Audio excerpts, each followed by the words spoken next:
The most obvious difference between the final essay, the language in your major essay, and the two previous essays is that it was written entirely in APA style as opposed to MLA. We first were introduced to APA style when we did the MLA versus APA scholarly paragraph, which was really just to test to see how well we were writing in APA, not so much the content of our writing. And it turned out that I got a 7 out of 10 on the APA versus MLA formatting paper. So Miss K was very stringent in learning how to cite an APA perfectly, which is by no means a bad thing at all. In fact, it was a very good thing because in the end,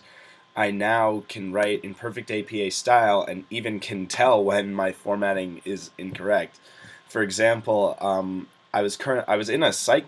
psychology class this semester that required me to write in APA style and hand in papers written in APA style, and although I wasn't being marked down for my incorrect stylistic mistakes, I now know that I wasn't writing in perfect APA style for the paper at all. In fact, I was not formatting the cover page correctly. I included no abstract, and although my citations were correct, the margins were off, and the heading was wrong as well. So there were a whole strew of mistakes and errors that I was making, and although I wasn't being marked off, which is great for my GPA, I know now that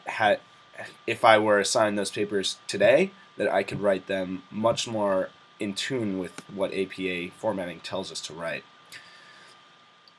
Basically, I really enjoyed this paper because learning about my major and the various different research methods and how the style of these methods is conducted was very interesting, because not only did I get to interview my professor, which I would never have done had I not been assigned this paper, but this paper really forced me to write questions and formulate questions that would guide my professor to giving me the answers about the style of writing in my major, which is not something that he's very familiar with, probably. I mean, it's not something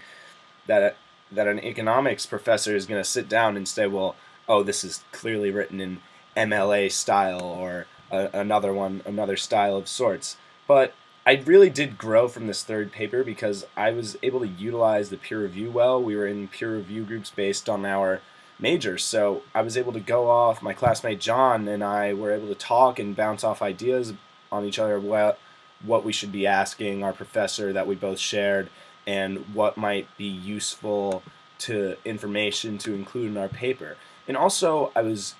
scheduling conferences, which I continued to schedule conferences from the last paper as well, which really did help me refine my argument and support the style of language that takes place in economics. And I think this essay really not only has implications for just cementing my ability to write in various linguistic styles, but also helps me going forward, because now I have a rough idea of how research is conducted in economics, which is my major, and I think that can only help me going forward in the future.